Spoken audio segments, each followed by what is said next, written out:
So I might have to do this without slides for you guys. So okay, I guess I'll just start without slides. What are we trying to do? We are essentially interested in taking the laptop experience, web browser, Microsoft Word, whatever, and put that on your cell phone. So kind of the challenge there is what used to be maybe 1 second to essentially load the next page in your browser, an interaction like that. Once you go to a handheld, you essentially have about a 10x slowdown. So now it'll be 10 seconds. And this is a completely untenable way to actually work. And so what we're seeing is things like the iPhone, where instead of writing HTML apps for your iPhone, we actually have this iPhone SDK where people are writing this weird Objective-C language. Or maybe you'll have something like WAP, which I don't know how many people are familiar with this, where instead of having the full HTML JavaScript experience, we just have the stripped down HTML experience where we just kind of remove features essentially. So that's not going to our goal. It's probably my phone. And then finally, kind of another. And so actually, a way to look at this architecturally is essentially if you want to get a speed up on these devices, you have 3 axes. I just talked about it essentially cutting down the number of computations we do, where we either have to remove features or increase the amount of developer time. Another axis could be something like offloading that same amount of computation, but say put it into the cloud, where we can either have one machine that's a lot faster, or one machine that's a lot faster, or we actually can have many machines, but we won't be as power constrained. The problem there is that, first of all, if you think about connectivity, let's say you're in some sort of urban area like San Francisco, you're just not going to have the essentially the right amount of bandwidth. Like, if it was just you in the city, that'd be fine. But once you add in all your friends, we kind of get the sort of reality of today's iPhone, where you essentially do have this oversubscribed system. Or we can go out, and let's say you're out more in a rural area. What will essentially happen is you're going to have these really high latencies. So sometimes it is okay to actually do this. So for example, web search, it'd be totally untenable to run it entirely on your client. But what that kind of gets us to is thinking of it essentially architecturally, where if there's something you just can't do, period, then it's fine to do on the cloud. But if you could do it locally, it's a lot better. You'll be saving power. You'll be saving latency. Imagine every single scroll of your browser. You don't want that to be running on a remote server. Like imagine playing a video game like this. It's essentially the same problem. So what we're facing in the browser is basically how could we take this maybe 5 to 10 second computation and turn it into 100 millisecond or less computation on your handheld. It's going to be very disconcerting for you guys without slides because I want to get into algorithms and whatnot. Any luck? No, I'm trying to move it over to mine. Okay, thanks.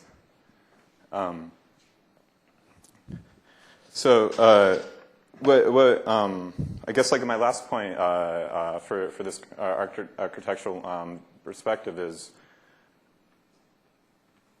what we see today with the phone is like this very limited experience, like just this little small screen, right? When we started this project about 3 years ago, oh man, I'm gonna get this at the perfect time if this works.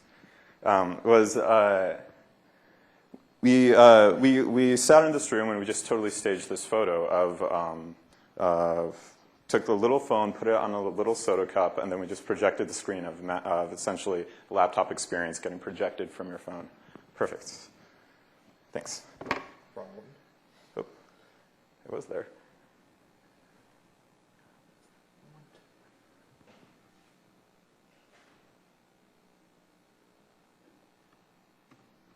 Okay. So, like I said, before we just took my iPhone, put it on a cup, and it was this like totally contrived setting. Like this is what we want to envision. Your entire laptop experience, and essentially you could put it in your pocket, take it out, and you get it. And then this year, Nokia released a phone. Now your iPhone on the left, but here's the Nokia phone on the right that does just that. If you look at the hardware space, so the question is, actually actually, let me go this way. So how do you get the input? For example, you can use like a sonic radar pen, essentially. It's always emitting a buzz, and you can sort of triangulate where you're actually putting input. MIT has this cool mouseless mouse where you have your laptop on the right there, and then, again, it's like detecting where your hand is, or maybe you're tapping on the ground.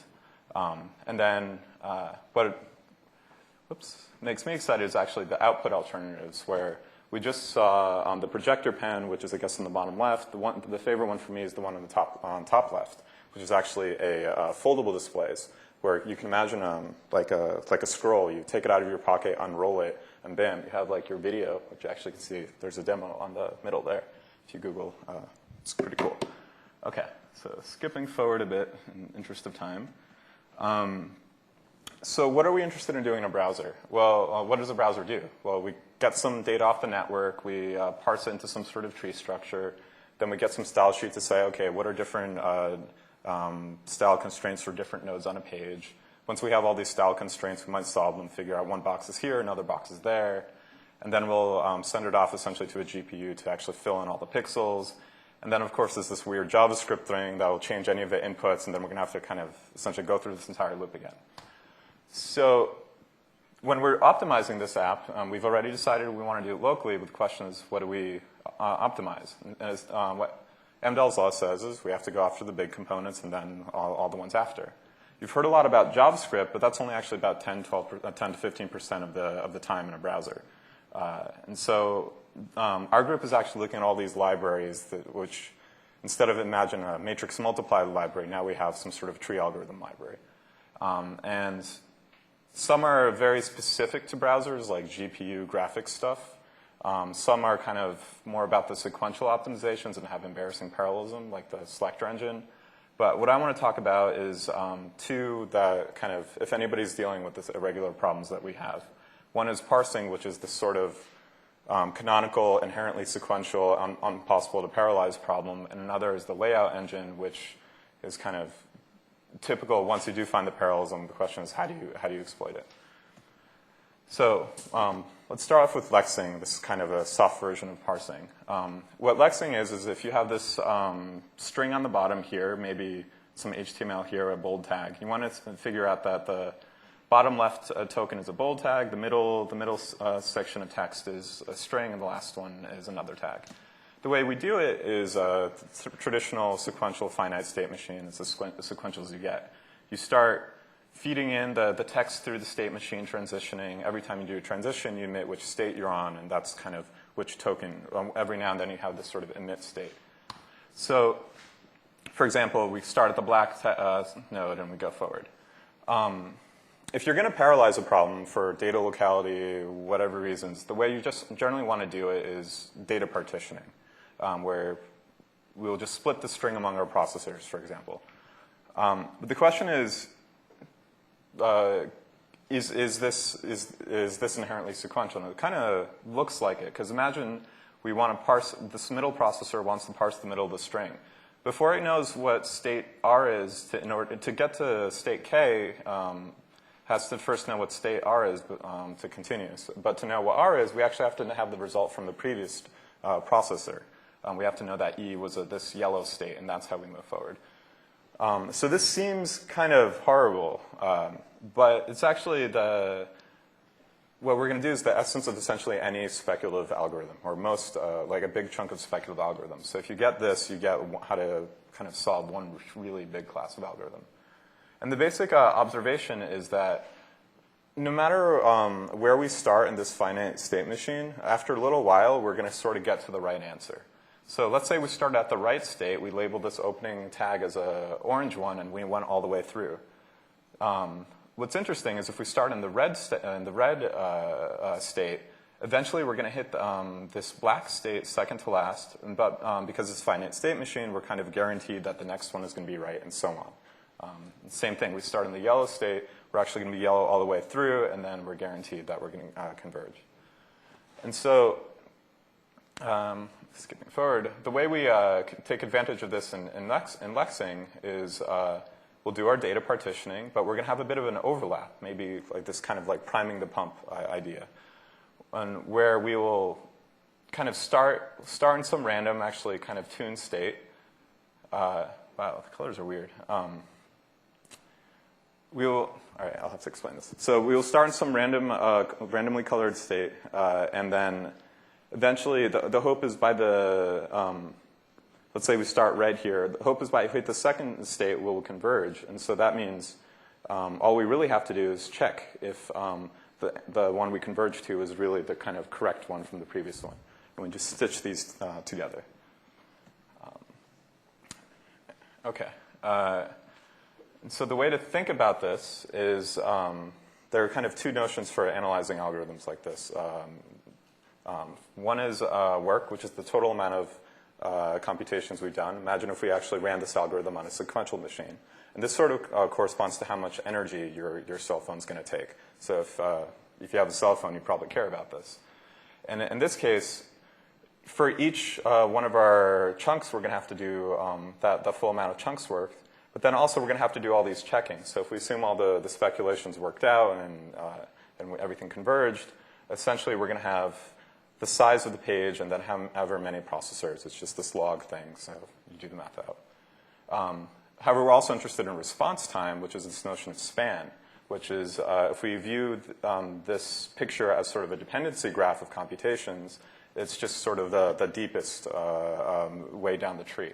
In this case, first of all, we only have to, by the time one chunk is done, essentially all the other chunks are done.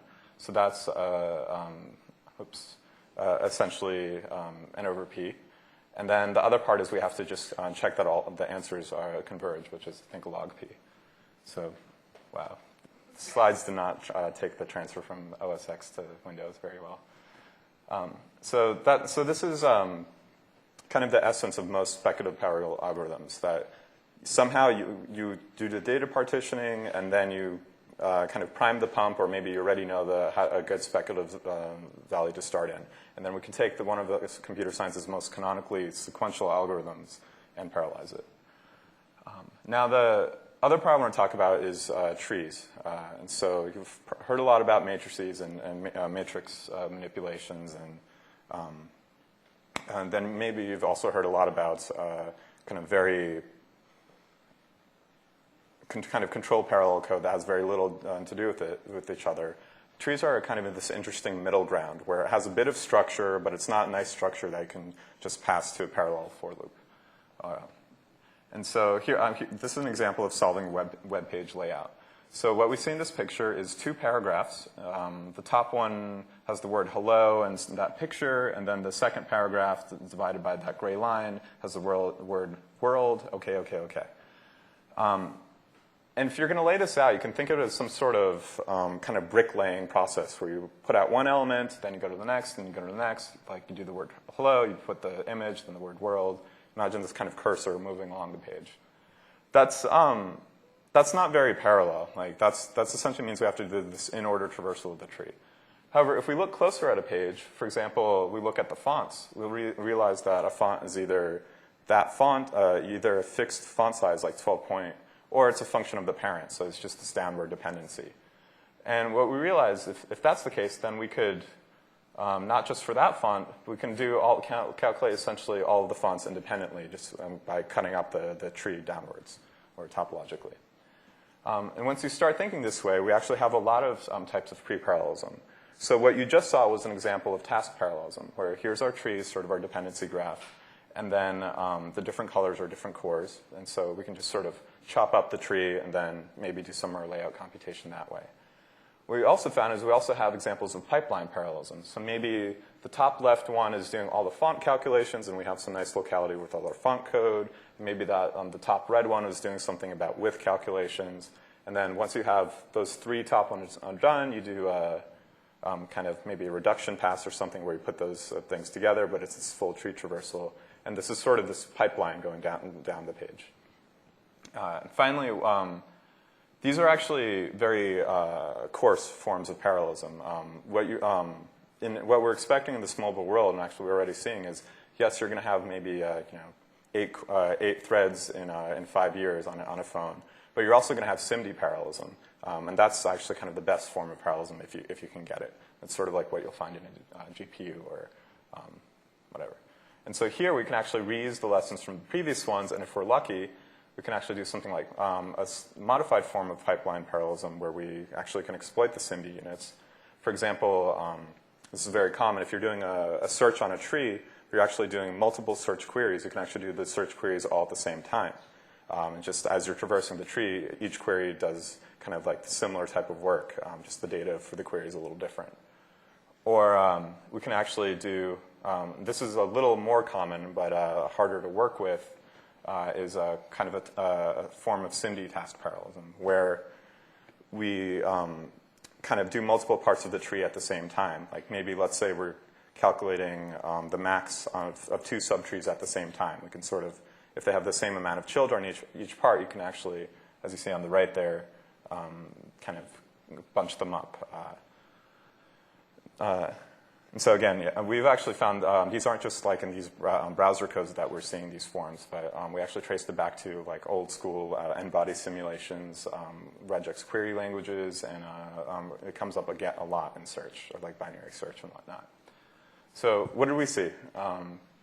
First, kind of when you're thinking about building an application like this, think about the environment. Like, what do you really need to put on the handheld? And even if what's on the handheld, what architecture are you going to be targeting, and can you offload any of that or do some sort of symbiotic system?